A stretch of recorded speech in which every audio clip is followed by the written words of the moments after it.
Good morning. Once again, my name's Aaron Kaplan, and I'm the managing partner of Promise Partners, and I get to start this off.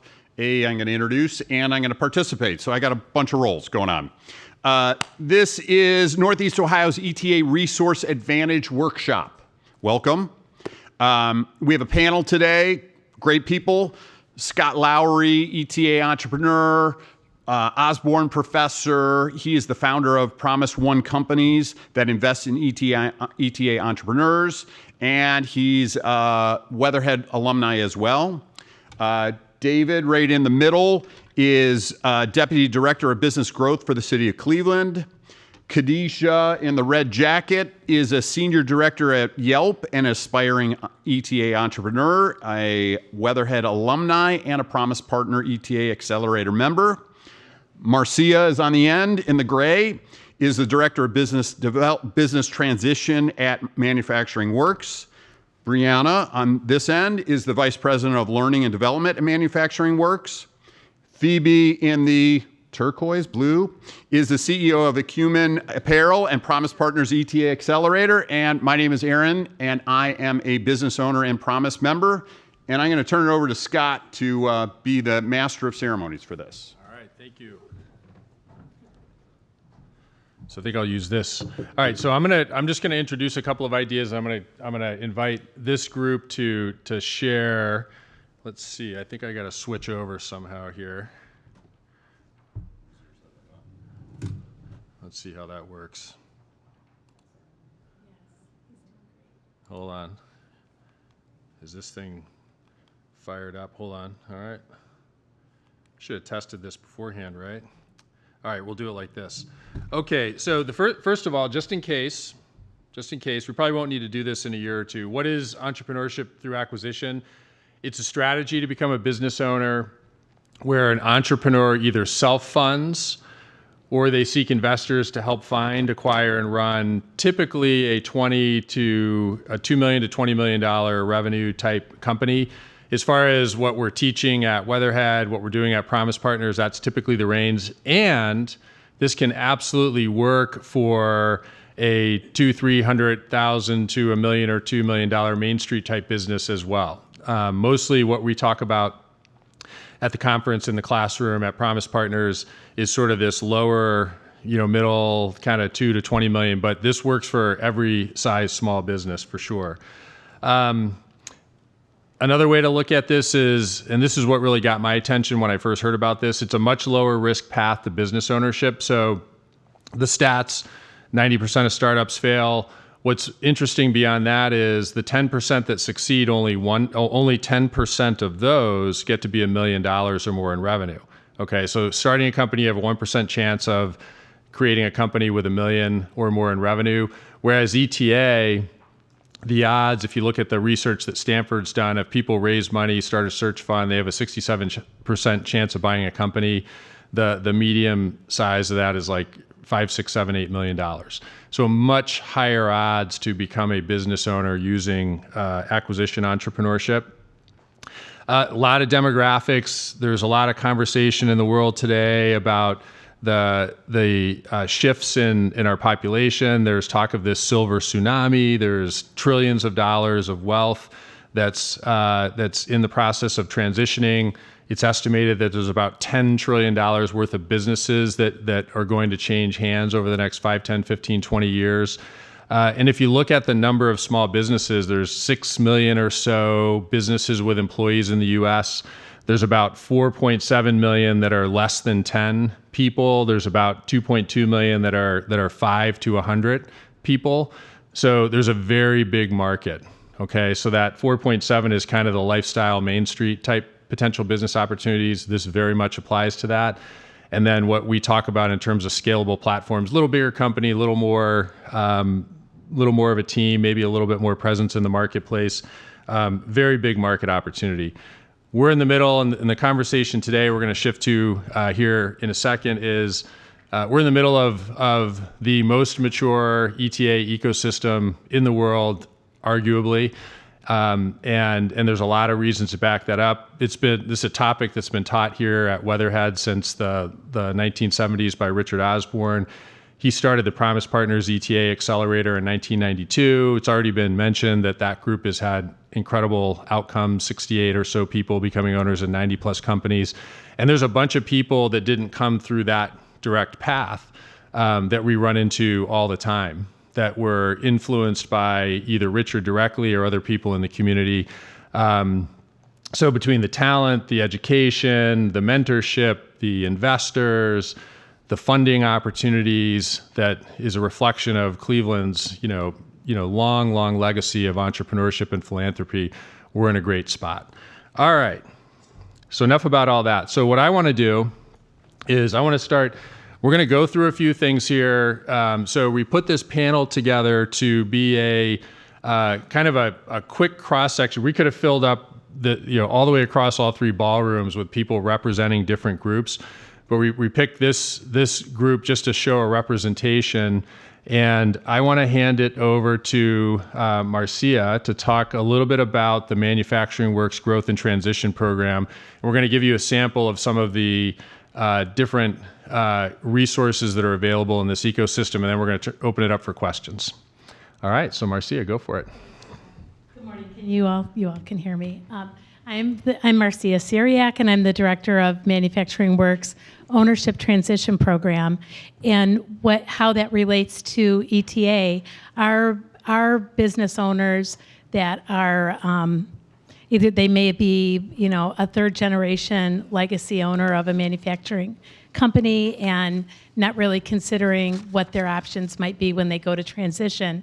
So what we do, we take them through the steps of transitioning their business, the things that they need to consider, and have them be able to move on into the next chapter of their life in an equitable situation. So it really is amazing how many manufacturers in our community. So we have about 7,000 manufacturers in our community in Northeast Ohio, and so many of them are 7,000? 7,000 in Northeast Ohio. That I think it's like 68 something, but a lot. And we reach out to quite a few of them, and it's the manufacturing owner of today. If they've been in their business for 20, 30, 40 years, and their children aren't interested in taking it over, or they don't have family that are interested in taking over. And it's generally a white male, in his late 60s, mid 70s. They're going home every night to their wife, and their wife is just sad that how tired she sees her husband every day. And she's like, oh my God, just close it. Let's just move on and enjoy our life, enjoy our grandkids, our great grandkids in some cases. And they just don't see in their immediate circle, they don't see their value. So what this program does, the Ownership Transition Program, when I go in and I talk to some of those manufacturing owners, I tell them about people like you who have this energy and can breathe life into these really viable, great companies, just because their immediate surroundings don't tell them how valuable they are and how valuable what they have is to move on to continue their legacy. We teach them that they can and that there is value there.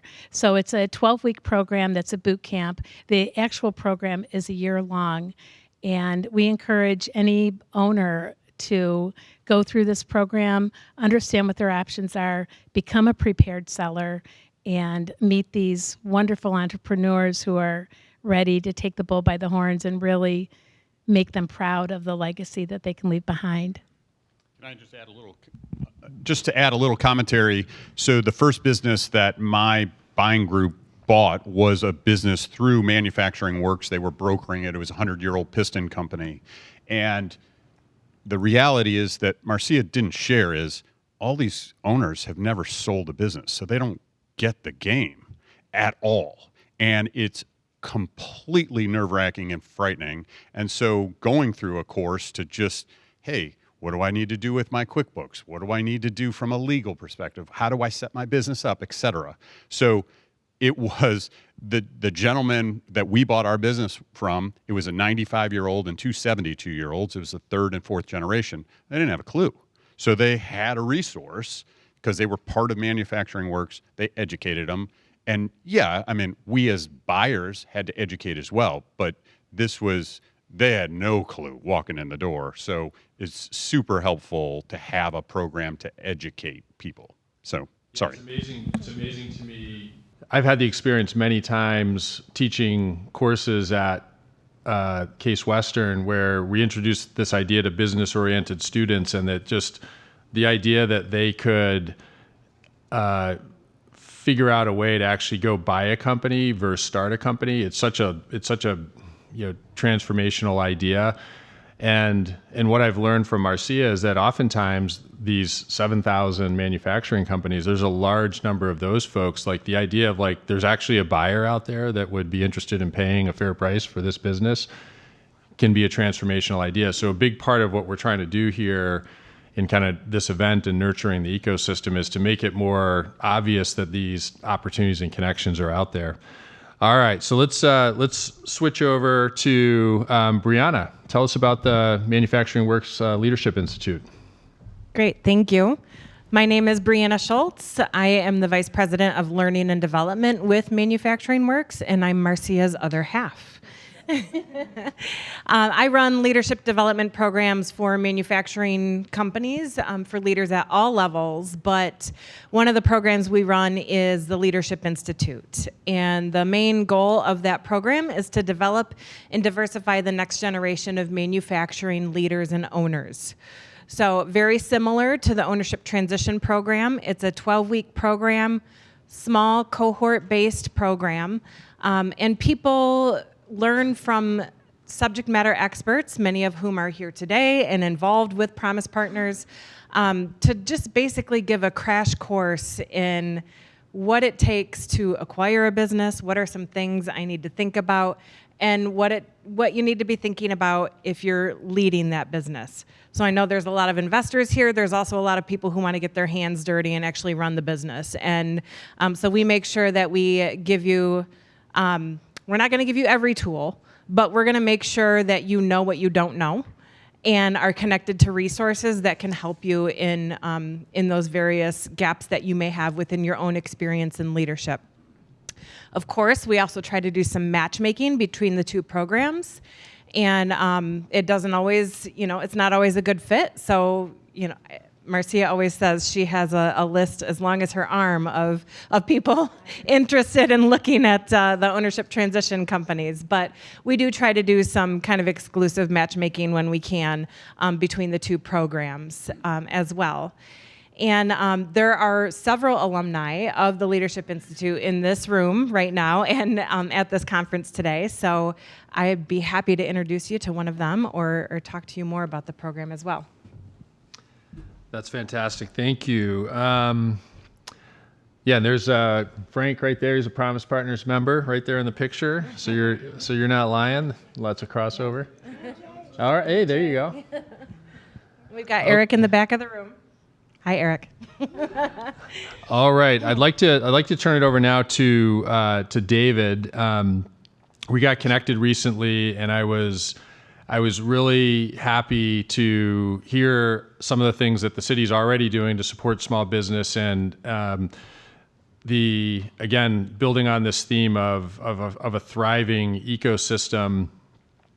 If you look at where you think about like Silicon Valley, why does everybody know what Silicon Valley is? Well, there was a partnership between the universities, the talent, the investors, the municipalities that really supported and encouraged that entrepreneurship. And I see that happening here, and it's great to have you here, David, and maybe tell us a little bit about some of the programs that the city has. I think I've got 2 slides. I don't know if you need these to prompt, or you can just take it however you want to go. No, this is fine. I can Great. work with this. Good morning, everybody. David Lucas, Deputy Director of Business Growth with the City of Cleveland. I work in the Department of Economic Development.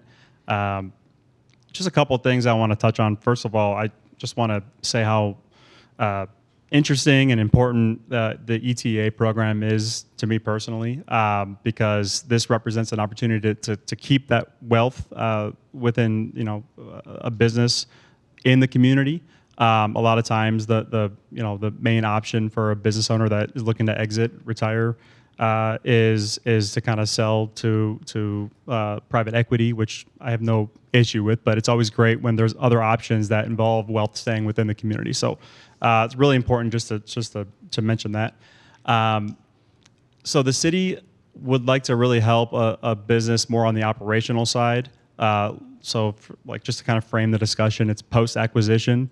We don't have a lot of resources to help with the acquisition, but there's a lot of other expertise that's here for that. So what I want to do is just let everyone know kind of when it's okay to come to the city. Of course, it's always okay, but specifically when you may want to engage with the city and especially the Department of Economic Development. So from the technical assistance side, if your business is looking to expand, relocate, or even just set up shop in the city, not a lot of people know that the city can assist with identifying a property or a site. And right now, industrial property is very tough to come across. So we do have a lot of insight into what's available. Another way that we try to help on the TA side is really just being that connective tissue. Whether a business is in need of capital and they want to look to other partners in the area, whether it's lenders or public sources of capital, it's really our job to make those connections. Another example is workforce development. So workforce is a huge pain point right now for businesses, and it's our job to know the resources that would be available to kind of help build that pipeline of talent and even pay for businesses' training expenses directly. So we can connect the business to those types of resources. On the financial side, Scott, if you could just go back to that first one. We do have capital that we can deploy at the city. We have a loan program, a revolving loan fund, where if a business is looking to make an investment, whether it's equipment, maybe it's an addition to the facility, or even if there's a need for working capital, we have low cost sources of capital for that. We don't want to be the only source of capital, but we can definitely plug a gap and make the deal more feasible for a lender, and we view that as a huge win that we've kind of made a connection to a lender by providing some patient and well-structured capital. So we do have lending capacity. On the grant side, we do have some grant programs. They're mainly to assist with pre-development costs. So if there's a planned expansion, there's a lot of money that needs to be spent, whether it's engineering, architecture, environmental. So we do have some ability to support a business and just sort of ease some of that burden. And then I think the other grant program we mentioned is the Municipal Small Business Grant Program, which is a grant that the city contributes to help a business leverage an SBA loan. Again, making a connection to a lender is where we would really love to be. And then finally, we have tax incentives, property tax abatement. We can offset income taxes that are due to the city if the employer is creating 50 or more jobs. So those are a few examples. That's not a comprehensive list, but those are some of the ways that the city wants to help on the operational side on an ongoing basis. And then the last thing, the second slide there, Scott, we just like to talk about this because the city is reorganizing. Really, the whole city is reorganizing, modernizing, but our department especially has grown quite a bit. And what we wanted to do was just increase or even just create alignment within City Hall, especially between the economic development and the planning departments. So we have 6 neighborhood investment managers that we've kind of created these new roles, which line up perfectly with the neighborhood planners districts. So the goal is there to be synergy between planning and development. And if your business is located in one of the districts, you know exactly where you need to go. You know exactly where your entry point is to City Hall. And then you're working with the same people always on expansion or just regular business needs. So those are the few points I wanted to touch on. I'm happy to elaborate or even expand on those in Q&A, or you can always reach out and grab me after the session. Awesome. Thank you, David. We're just flying through this because we want to get right to questions here. Just a couple more things to hit on. There's been a lot going on at Case Western over the last couple of years. You're going to see the pitch competition this afternoon. We've started an ETA-focused MBA program. There's a 3-day. It's actually in 3D as well, but it's a 3-day in-person ETA course that's open to anybody. It's an executive education course. There's a certificate program if people want to take the MBA electives without having to actually get an MBA. You can also do that. There's a certificate to do that. There's a thriving club. There's two gentlemen that there's an undergraduate ETA club president and a graduate club president. They've attracted a ton of students. We were overbooked for the pitch competition this year. We have the first ETA PhD in the United States, Reed Tileston, he's doing a workshop right now on the other end of the building, but he's the gentleman that teaches that 3-day course in January. And then, of course, you're here at the event. And I just wanted to, it's interesting because I'm trying to remember, Kadisha, what year were you in the executive MBA program? 2018 to 2020. Okay, and did I do a presentation in your class with Simon? Is that? Yes, you did. Here, hand this down to Phoebe. Okay, great. And so what was your knowledge of ETA prior to that? I was not knowledgeable of ETA prior to that. And so I'd gone to Case Western. I wanted to get an MBA and accelerate my career and really be in executive leadership. And that was the track I was on. And being newer to Cleveland, I said, well, I need to be involved with this community of Cleveland. I didn't really know anyone here, so I thought going back to school would be a great way to do that. And so in my career, I'd been in San Francisco and in Silicon Valley and tech startups, so my whole... You work for Yelp, which is a I work for Yelp of San Francisco tech, Silicon Valley. Yeah, I started with Yelp and its employee infancy. number... No. One employee. It's in the 40s. In the 40s, and there are how many today? Over 5,000. Okay. Yeah. So essentially, my experience with entrepreneurship was being in San Francisco and starting at a tech company, and everyone I knew around me was going to this startup and going to that startup, and oh, it was great for a couple years, and then it went under, or oh, you got lucky and ended up working at a Yelp or a Facebook or a Salesforce or something that really, really blew up and is now big. But essentially, I had a concept of what entrepreneurship was, which was something very high risk, something really fast and furious. You get a lot of venture capital and you kind of go for it.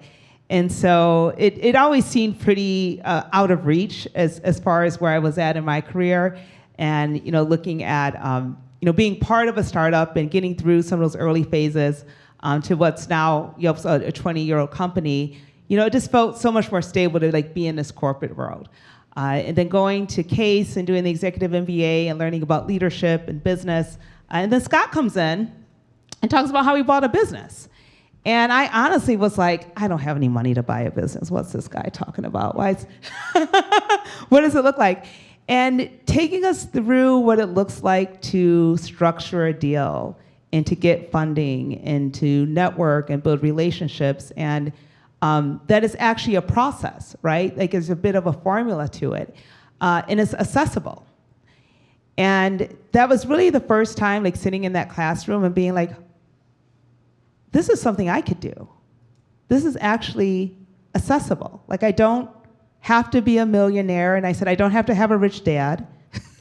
I could actually, take the talent I have in operating and running a business and resource, the bits and pieces of it that I would need to go out and pursue being an ETA entrepreneur. And so when I graduated in 2020, not the best time to graduate, and everything was shutting down. I kind of sat on it, and I was bored. I started a little drop shipping business just for fun because I wanted to just kind of test out starting something from scratch and running something. And eventually, I came back to Promise. I had learned about Promise, and it felt like a really good starting point to start on the path of entrepreneurship. And so it's been a couple years now, but I've been really able to take not only what I learned in the MBA and what I learned at Case, But through networking, learning about an ETA path, learning about how you finance a deal, learning about the type of partners you need. Everything, from, a legal standpoint to insurance, all these different aspects of a business, and really starting to bring them together so I can begin my search in the community and finding a business that would be a good fit for me.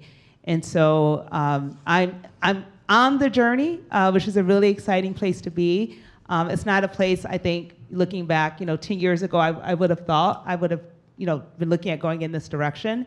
But it's really exciting, and it's much more attainable than I ever knew. So simply learning about ETA as an option was really life-changing to me. I said, I wish I'd known this 20 years ago.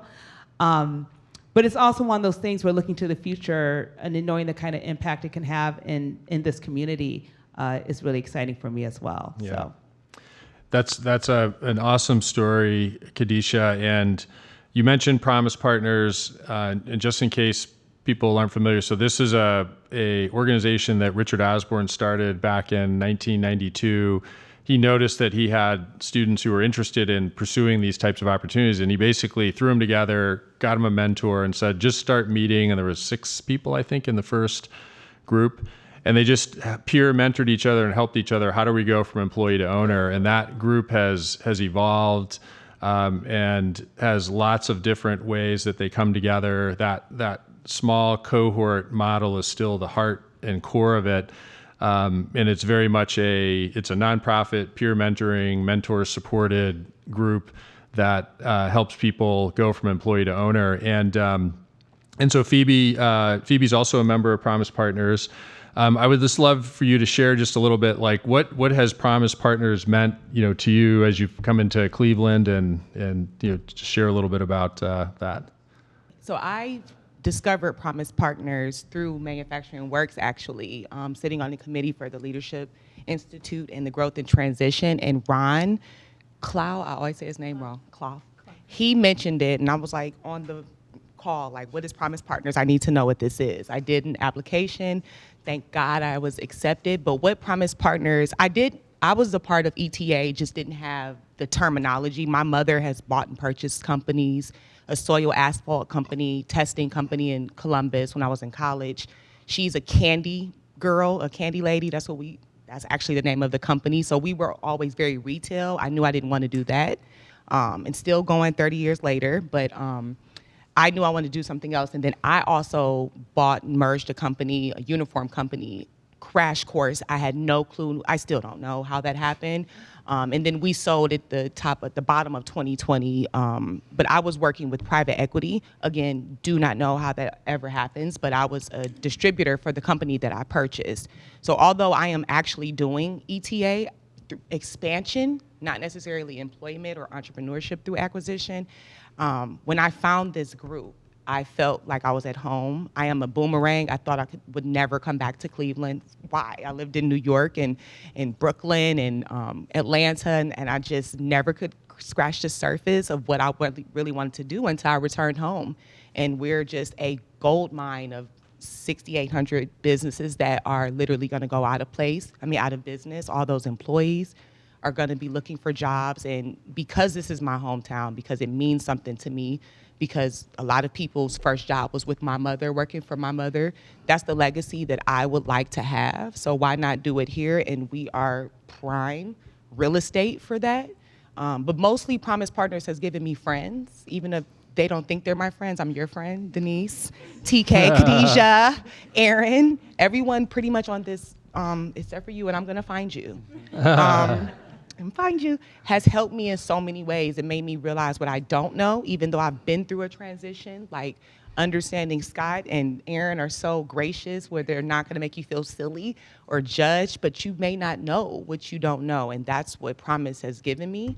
So yeah, if I could have afforded $90,000, actually if I would have known about CASE, and I know this sounds crazy, I went to Shaker. But when I graduated, I was like, I'm out of here. But if I would have known that we had an ETA program or something that I was interested in, I would have invested the money. It's still not too late to get formally educated with it, but Promise is doing that for me, and it gives me friends. Thank you. Well, thank you, Phoebe. And and a lot of what we talked about, like getting a, very expensive MBA is not for everybody. So that's why there's a lot of different pathways with the 3-day course and Promise Partners and all that kind of stuff. And just a couple of things I want to point out, and then Aaron, let's get ready to do some questions.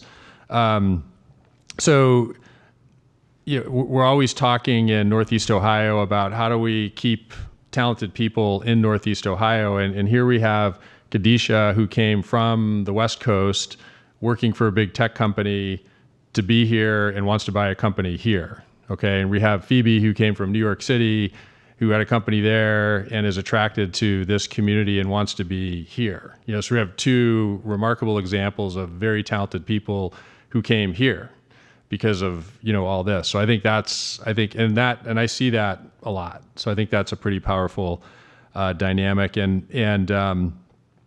And so, okay, so great. So we've given you kind of a fire hose flyby of a sampling of all the resources. Would just love to hear from folks. Any questions, thoughts, comments. Let's get some voices. Who wants to get us started?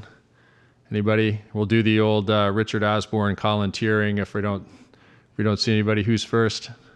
Here we go. Right here. Sean, please. Yeah, we're recording, so wait for the mic. But go ahead, Sean, please. There you go. Just to the panel in general, can you maybe provide some wins or some recent success stories that you all have experienced in your various capacities here? Thank you for your time. I just got voluntold to go first. So with the Leadership Institute, a lot of people are still in the process of searching or looking for what comes next, but we have had some wins. The program started in late 2021, so it hasn't been around that long. But we have had people who have gone through as part of their company. Their manufacturing company that they work for sponsored them to go through. One now has at least 5% equity in the company. If not, it might be more at this point. That was a couple of years ago. Pardon? Oh, okay. Here, we'll switch it over. It's just needs to be switched. Helps if you turn on the microphone. So, Thank you. So yes, we had one person who now has equity in his company. We have another who she actually decided through going through the program that she didn't want to own her own business. She wanted to be someone's right hand, and is now left the company she was working for, is now working for a company where she is the right hand, was able to double her salary. And we have, I'm trying to think off the top of my head, I should have prepared a little bit better, but we also have someone who, we've had several alumni who have looked at companies, got to the point where they're signing NDAs and just it hasn't worked out for whatever reason, which honestly, in my opinion, is just as much of a win. If we are preparing people enough to know what they're looking for and to know when to say no, that's a win in my book too. Marcia. So in my program, the Ownership Transition Program, I just had a cohort of 8 individuals that had their 12th boot camp lesson yesterday. And I think of back to session number 1. There is one woman in the program in particular. She was very shy, and I don't really know that she felt like she belonged. And it's crazy, but her husband died suddenly. She ended up having to take over the company, and it's been very hard for her. But to see her from session 1 and then see her at the 12th session, she is the first one to ask questions. She's absolutely just so inquisitive and confident, and almost every single one of our subject matter experts that present to our group, Scott will actually be presenting to the deep dive sessions, but every single one of those SMEs start out with congratulations, just being here and learning about your options and becoming a prepared seller. That's going to help you guys as a prepared buyer. You're going to appreciate that experience and what they bring. So I consider every single one a win. Yeah, I'll share a quick win, and then we'll get ready for the next question. So your story, Marcia, reminded me. So there was an entrepreneur that we partnered with about 4 or 5 years ago who acquired a company from a woman who took over the business from her husband who had passed. And her background was teaching, and she did a remarkable job of taking the business forward.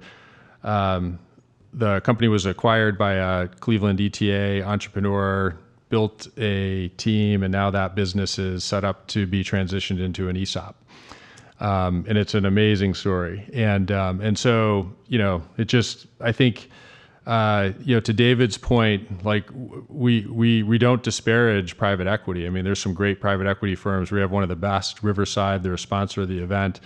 They do an amazing job of supporting founders and entrepreneurs, and there's a important place for kind of professional PE, if you will. But what we're talking about, they don't look at these companies. They're not going to go into a company that needs that much help and support, but an ETA entrepreneur will. They'll take on that. For them, it's an opportunity to go into that business, to help take it forward, and create all kinds of new possibilities, for the business. All right, who's got the next question? We have a gentleman in the back in the green.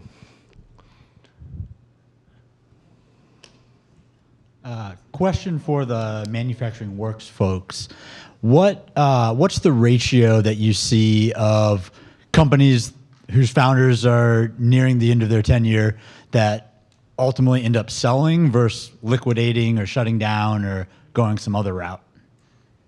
Well, I think that's the whole purpose of our ownership transition program, is that fire sale, the shutdown, closing the doors. With the city of Cleveland, so we manage the Cleveland Industrial, it's a SERI program, Cleveland Industrial Retention Initiative, and we do that for the city of Cleveland. And I think it may have been your department that reached out to us, telling us about a company that had closed, and I can say the name of the company because they're closed. It's Due West. I don't know if you remember that example. It was so sad because they called us and wondered why are they closing their doors? What do you guys know about them? And of course, our SERI reps have been contacting them every year, filled out the surveys, but the right information wasn't shared with us. So we actually went in and talked to, it was 2 sons. The father still owned it. The dad is in his 90s. The 2 sons are in their mid to late 60s.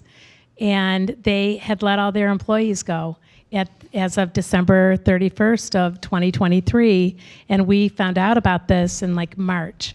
So we went in, I went in, our executive director at the time went in, our SERI rep, the 3 of us went in to talk with the 2 brothers. The father had already moved to like a farmland that they bought. And I was talking with them, they took us on a tour.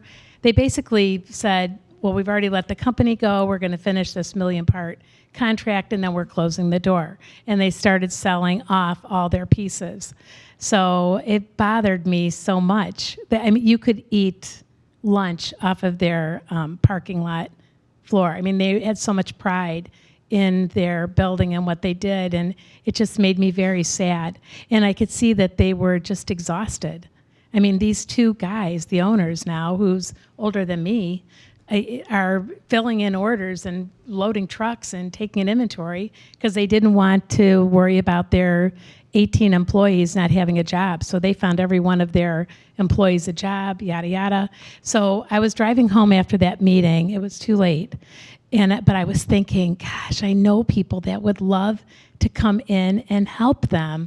So I called the one guy, the one brother, and I said, this might be a long shot, but I know someone, and you guys are probably expecting a really good turn to this story. There is not a good turn to this story. I'm thinking, oh man, this could be great if it was a win, but it ended up not being a win. But I got the guy to go, a person interested in purchasing the company. He sat and was talking to the 2 brothers. It was myself, him, and the 2 brothers. And all of this stuff is very, very confidential. confidential. You can't really give out names and who's selling and what's going on. But anyway, we had this meeting, and during like midway point after we had taken the tour, the potential buyer is next to me, and he's kind of excited about the company.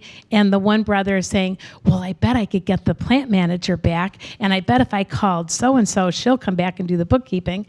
So it just was a minute late and $1 short. We went out into the parking lot with the potential buyer. Him and I were talking. He's like, Marcia, if I had known this in November, even December, before their last day of employee works and before they sold 3 of their major presses, it could have been a win. So that is what we're trying to stop. We're trying to get everyone to realize that there is value there, and they just need to feel it and know that it's there. And the people going forward that can make that connection 6 months earlier, which then it would have been a success story in the other direction, are here. And so that's the power and the opportunity of this conversation throughout the day. All right, we got time for one more question. Right here.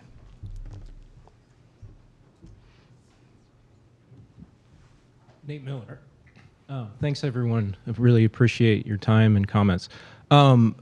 Just with the rich ecosystem of manufacturing businesses being a big part of Northeast Ohio and the environment here and the ETA environment, just interested somewhat from a manufacturing works perspective, maybe from an economic development perspective, thoughts on the state and the future of manufacturing here in Northeast Ohio. What should we be excited about in manufacturing, right? We hear about nearshoring and other reasons to be bullish on manufacturing in general, but anything specific to Northeast Ohio? Yeah, and before David, you're going to take this one. Before David takes this, I just want to say, and there's a broad array of opportunities in addition to manufacturing. There's a lot of manufacturing conversation here. In my ETA journey, we have 2 digital marketing firms. We have a SaaS company. We have 1 manufacturing company out of 7, and all of our businesses are kind of Northeast Ohio centric. So it's a both and situation. But please. Yeah, appreciate the question. So what excites me about that is a lot of the manufacturing that's coming back or that's really driving growth in Northeast Ohio. It's skilled manufacturing. These are really great wages that these jobs are paying. And it also presents a challenge because we have to prepare our workforce to make sure that we can continually absorb these opportunities, these jobs. But another thing that I'm excited about is there are some real clusters that are emerging here. We know that we have a very strong medical and biotech industry in the Cleveland area, but we're seeing advanced manufacturing really come back in a big way. We're seeing food and packaging clusters emerge in Cleveland. We're seeing a lot of advanced materials, polymers, in Akron and Summit County area. So it seems like our area is poised to kind of take on a lot of those real specialized manufacturing businesses, and we have the assets here that will bring new businesses into the region. And that's kind of really where my role focuses on is that business attraction piece. And I will add that Marcia's comment of almost 7,000 businesses that exist, manufacturers that exist today. There are tons of hidden gems. I mean, tons of them. We had the mayor come to our piston company. He grew up in the area. He had no idea that he had a 100-year-old business in his neighborhood that he grew up in. So there's a ton of opportunity for us as buyers, as a ETA community. So tons. So I just want to take over, Scott, for 1 second, and I want to just thank all the panelists. Thank you very much. Your insight, your passion, giddy up. Love it. Can we have a round of applause? Thank you. To show our appreciation, we have a gift bag for all of you, as well as we've made a donation in your name to the Effective Leadership Academy as a trying to continue it on and pay it forward. So thank you again for your participation. So the rest of you, what's next? You have, I would say a 15-minute break, but we went long, so you do not have a 15-minute break. You have a 13-minute break. The next session starts in the 3 rooms. Look on your workbook, page 8, to see what choice you want to make at 10:30. Be there, be square. In this room, we'll be establishing operational excellence and scaling your business. Once again, all of these sessions are being recorded. You'll have access to that. You'll get an email after this workshop or after this whole event with that kind of information. Remember, go meet somebody new. Check out somebody based on their name tag and go have a cup of coffee and meet somebody new. Thank you.